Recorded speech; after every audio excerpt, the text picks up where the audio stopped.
नमस्ते बच्चों, मेरे इस वीडियो में आप सबका हार्दिक स्वागत है। आज हम सब अपठित गद्यांश पर चर्चा करेंगे जो 9th और 10th दोनों कक्षाओं के लिए आवश्यक है।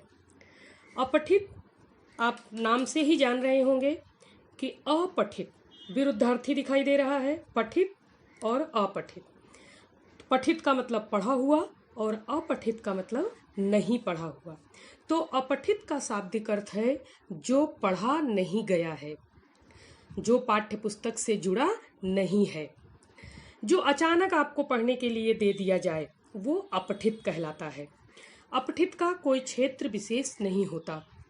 विज्ञान, कला, साहित्य, नागरिक शास्त्र, इतिहास आदि ऐसे तमाम विषय होते हैं जिससे संबंधित परिच्छेद होता है और वो आपको पढ़ने के लिए दिया जाता है, जिसमें से आपको कृतियां करनी होती हैं, तो वो अपठित कहलाता है। बच्चों, अपठित गद्यांश दो तरह से आपके प्रश्न पत्र में पूछे जाते हैं।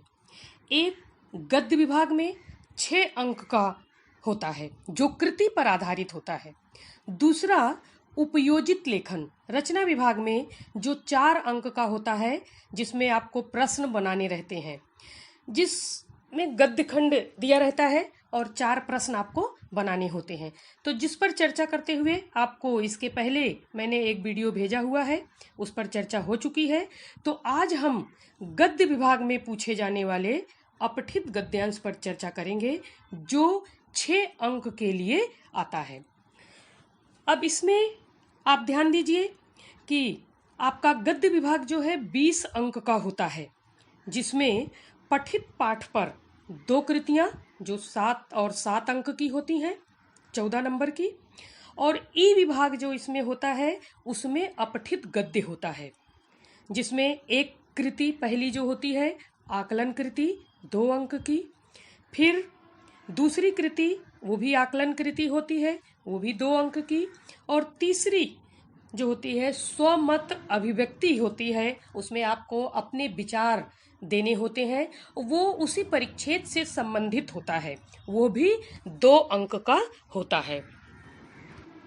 अपठित करने से पहले उसके मुख्य मुद्दों पर ध्यान दे देते हैं कि एक अपठित परिच्छेद जो 100 से 120 शब्दों का होता है। तो जब इस तरह का आपको प्रश्न आ रहा है तो गद्य खंड को आप ध्यान से पढ़िए, और मेरी एक सलाह है कि समय बचाने के लिए पहले आकलन को पढ़िए, जो प्रश्न दिए गए हैं उसे पहले पढ़िए। उससे क्या होगा कि जब आप गद्य खंड को पढ़ेंगे तो उसमें उत्तर आपको शीघ्रता से दिखाई दे जाएगा और आपका समय बचेगा। तो ये ध्यान रखिए कि परीक्षा भवन में समय बड़ा मूल्यवान होता है, वहाँ आपका एक एक मिनट बहुत कीमती होता है। तो समय को बचाते हुए आप पहले प्रश्न पढ़िए और फिर गद्यखंड को पढ़िए, तो वहाँ उत्तर आपको जब दिख जाए तो वहाँ उसे आप मार्क कर दीजिए और फिर आगे बढ़िए। तो आइए एक उदाहरण के तौर पर एक अपठित गद्यांश पर नजर दौड़ाते हैं। 21वीं सदी में विज्ञान की उन्नति अपनी चरम कोटि तक हुई है, ये हमारा गद्यखंड है। तो इस गद्यखंड को पढ़ने से पहले सबसे पहले हम संजाल देख लेते हैं कि क्या वहां पूछा जा रहा है। सुख साधन के उपकरण आपको स्क्रीन पर दिख रहा है, तो ये 4 भाग इसमें लिखने हैं। अब आइए आगे चलते हैं। आधुनिक विज्ञान ने मनुष्य को सुख साधन के विविध उपकरण रेडियो, फैन, कूलर, सिनेमा, वायुयान आदि देकर उसे सैकड़ों गुनी कर्मशीलता प्रदान कर दी है। अब ये जैसे ही आपको लाइन दिखाई दी वैसे आपको तुरंत याद आ गया कि क्या पूछा जा रहा है, सुख साधन के उपकरण।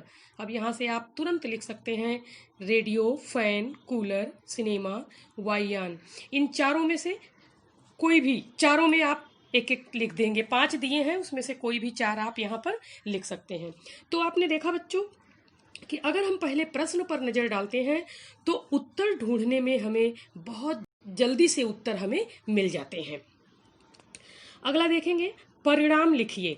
विज्ञान ने मनुष्य के हाथ युद्ध के ऐसे साधन दे दिए हैं जिससे, एक प्रश्न ये है, दूसरा इसी में है, बड़े बड़े यंत्रालयों में उत्पादन का काम तेजी से चल रहा है जिससे, अब परिणाम लिखना है। तो हम अपने पैराग्राफ पर आते हैं। तो यहाँ पर है कि बिजली अणुशक्ति आदि अनुसंधान द्वारा आज हम दिनों का काम घंटों में और कभी कभी मिनटों में समाप्त कर देते हैं। बड़े बड़े यंत्रालयों में उत्पादन का काम इतनी तेजी से चलता है कि हम आश्चर्य से भर जाते हैं। अभी देखिए दूसरा तुरंत आपको यहाँ दिखाई दे गया कि यंत्रालयों में उत्पादन का काम तेजी से चल रहा है, जिससे हम आश्चर्य से भर जाते हैं। ये आपको मिल गया। अब तो मनुष्य विज्ञान की सहायता से अंतरिक्ष में भी जाने लगा है, यात्रा कर चला है। ब्रह्मांड की अनंत वस्तुओं, ग्रह पिंडों, उल्काओं, निहारिकाओं आदि की नई जानकारी प्राप्त करने को उत्सुक है, तत्पर है। लगता है विज्ञान द्वारा हम संपूर्ण सौर मंडल पर छा जाएंगे। चंद्रमा, शुक्र और मंगल पर मनुष्य का साम्राज्य फैल जाएगा। पृथ्वी उसके लिए छोटी है। इतना सब होते हुए भी हम शांत नहीं हैं। विज्ञान ने मनुष्य के हाथ युद्ध के ऐसे साधन दे दिए हैं कि वह अपने आप को सत्यानाश करने पर तुल गया है। आपका पहला जो परिणाम था वो मिल गया कि युद्ध के ऐसे साधन दे दिए हैं जिससे अपने आप को सत्यानाश करने पर तुल गया है। तो ये देखिए आपको उत्तर शीघ्रता के साथ मिलते चले गए। अब इसके बाद विज्ञान के चमत्कार, इस विषय पर अपने विचार 25 से 30 शब्दों में लिखिए। तो आपने देखा कि ये परिच्छेद पूरा विज्ञान के चमत्कारों से ही भरा है। सब कुछ उसमें बताई जा रही है कि विज्ञान से हमें क्या क्या लाभ है, क्या फायदे हैं। तो ये सारी बातें यहाँ से लेकर आप बहुत आसानी से विज्ञान के बारे में 25 से 30 शब्दों में लिख सकते हैं। तो इस तरह से जब आप लिखेंगे तो आपको बहुत ही अच्छे नंबर मिलेंगे। मैंने आपको यहाँ पर हल करके दिया हुआ है, वो मैं पढ़ रही हूँ, आप सुनिए। विज्ञान हर नए अनुसंधान के साथ मानव जीवन को अधिक सरल बनाता चला जा रहा है। आज विज्ञान के बढ़ते चहुओर विकास के कारण मानव दुनिया के हर क्षेत्र में अग्रसर दिखाई दे रहा है।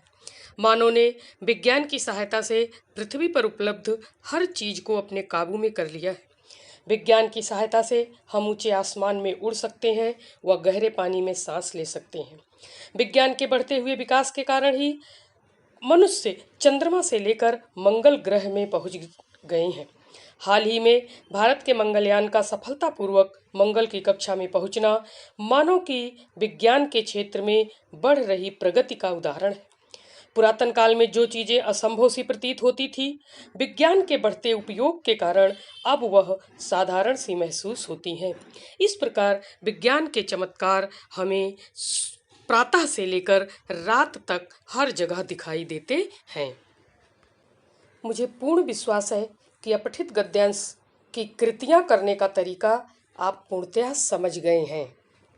अगले वीडियो में पुनः मिलने का वादा करते हुए मैं आपसे विदा लेती हूँ। धन्यवाद।